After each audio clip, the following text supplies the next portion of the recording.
Kung artifacts at artifacts din lang ang pag-uusapan ng mga sinusuri ng mga tao sa buong mundo, may tatalo pa ba sa The Shroud of Turin? They believe it as the very first artifact of Jesus Christ. Pero may malaki pong problema. Dahil sa science, technology, and all that, sinuri ng mabuti ang shroud kumpara noong pagsusuri noong araw. Okay? At itong August 3, 2025, naglabas po ng pahayag ang mga bagong nagsuri nito na ito raw po ay nanggaling sa isang sculpture.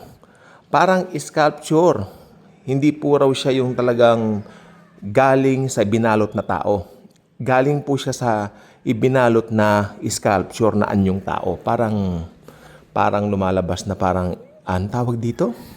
Yung parang rebulto na malaki na binalot tapos parang ganon. Parang intended daw yata na manlinlang or something. Pero, syempre, ganun pa man po. Iba't iba na po ang naging pahayag dito. Ang pinakamalaking pahayag po nila rito ay noong 1978. Okay. At noong 1978 po, ito po ay inaral po nila at ito po ay sinabi ng ilan na authentic, no? Pero nung 80s, I think 1988 po, ito po ay kanila pong binawi at sinabing ito po ay fake na naman. Tapos, nung 90s, totoo na naman daw.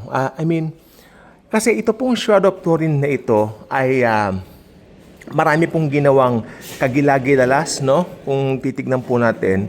Kasi nung kinunan daw ng litrato yung shroud, okay? Yung shroud, kumot po yon, no? Kumot na nagtataglay ng form na anyo ng taong matangkad na tao. Tapos, kung titignan mo mabuti, may mga butas ang kamay, merong putong ng koronang tinik. Sino po ba ang ipinako sa krus na ganyan ng itsura? Si Jesus Christ, hindi po ba? Siya lang po yung tipong ganyan. Picture of a crucified man na patay na. Ayun po.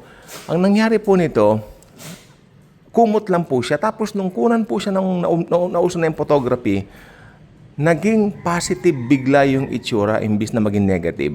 Naging positive yung itsura dito sa, anong tawag dito? Ayan, yung picture po na nakikita po nyo. Yan po ang lumabas ngayon ng kinunan ng litrato. Kaya ever since noon, bine-venerate na po nila ang Shroud of Turin as the very first artifact of Jesus Christ. Ayan po ang sinasabi po nila dati.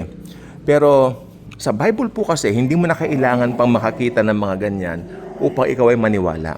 Naalala niyo si Tomas? Sabi niya, hanggat hindi ko siya nakikita, hindi ako maniniwala.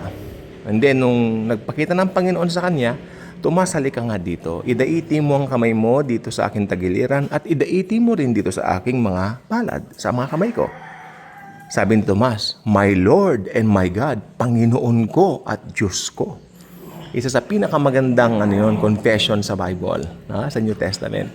Yung pagka-Diyos ni Jesucristo, kanya pong binanggit. Hindi niya nirebuke si Thomas. Thomas, hindi ako Diyos, lumayo ka. No. Bagkus sinabi ni Jesus, naniniwala ka na ba ngayon sa akin sapagkat nakita mo na ako? Ito yung sinabi ni Jesus, striking. Mapalad ang mga hindi nakakita sa akin, subalit naniniwala sa akin. So napakaganda noon. Isang statement yon na applicable din po sa ating mga Kristiyano ngayon. Kahit hindi pa natin siya nakikita, naniniwala tayo na yung mga sitwasyon natin sa buhay, siya na ang gumagawa, siya na ang bahala. Okay? Na ito po ay kanyang inaalagaan, prinoprotektahan. Okay? So ang Shroud of Turin po ang isa sa maituturing natin na ang mga tao ay naghahanap talaga ng to see is to believe attitude. Okay? Kaya marapat lang po na siguro, tignan po natin, ano po ang pinagmula ng Shroud of Turin? Okay, the Shroud of Turin is a 14-foot, 14-foot, linen cloth bearing a faint, full body image of a crucified man, which millions of Christians believe is the burial shroud of Jesus Christ. Okay? Una po itong nag-appear, okay, sa Europe noong 14th century. Ang origin po nito ay naka-date po sa Middle Ages, no? Tingnan niyo yung date, 1260 to 1390. Doon daw yung original na sa pinaniniwalaan na gawa itong Shroud of Turin na ito. So fake pong talaga kung titignan nyo. Doon lang po nag-originate eh. Di ba? Doon lang po parang ano. Noong 1989, ito po ay kanila pong kinarbon dating test. Di ba? Though some researchers dispute these results due to potential sample contamination. O kasi pag nagkaroon na po ng contamination, magugulo po yung investigation dito po sa Shroud of Turin. Kasi yung authenticity ng cloth, mahahaluan, no? Kaya, tingnan nyo, the exact nature of the image and how it was imprinted on the fabric remains a mystery, with scientific studies exploring various theories but no conclusive answer yet established.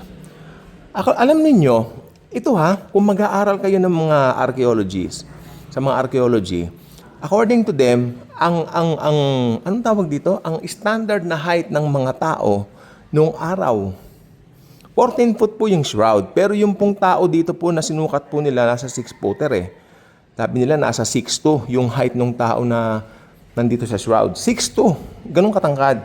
Pero ayon sa mga researcher, mga archaeologists talaga from the Bible, nung panahon ni Jesus Christ, ang standard height ng isang male, 5'5" to 5'6". O 5'4" to 5'6" kanila. Pero most likely raw si Jesus nasa 5'5" ang height during that time according to them. Although wala po nakakita sa atin. Standard na po sa kanila yung 5'5" sa mga lalaki. Sa mga babae po, standard na height 5'3". Ayan po ang sabi po nila dati. Ewan ko nga po ba may pagkakaiba po yung mga heights ng mga tao nung araw at saka ngayon. Hindi ko po maintindihan din po yon. Pero yan po ang sabi ng mga archaeologists, ng mga dati pong nakakahukay ng mga labi ng mga tao, no, during that time. At isa pa pong maganda po dito na makikita po natin ay ang katotohanan na si Jesus Christ po talaga, hindi niya intended na makita siya. Makikita po natin siya sa araw ng rapture. Pero yung dito, hindi siya nag-intended na maimbento agad ang camera during that time kasi sasambahin po ng mga tao yan. Ayaw niyang sambahin ang ibang mga bagay rather than Him. Okay? Aagaw ng atensyon. Idolatry. Likas sa puso ng taong idolatry. So, yun lang po masasabi ko tungkol dito. So, lantaran kong sasabihin, is the Shroud of Turin authentic? Nope. Hindi. Hindi po. Hindi natin kailangan yan para maniwala tayo kay Kristo. Tandaan niyo yung mga sinabi niya, blessed are those who believe in me, even those without seeing me. God bless po.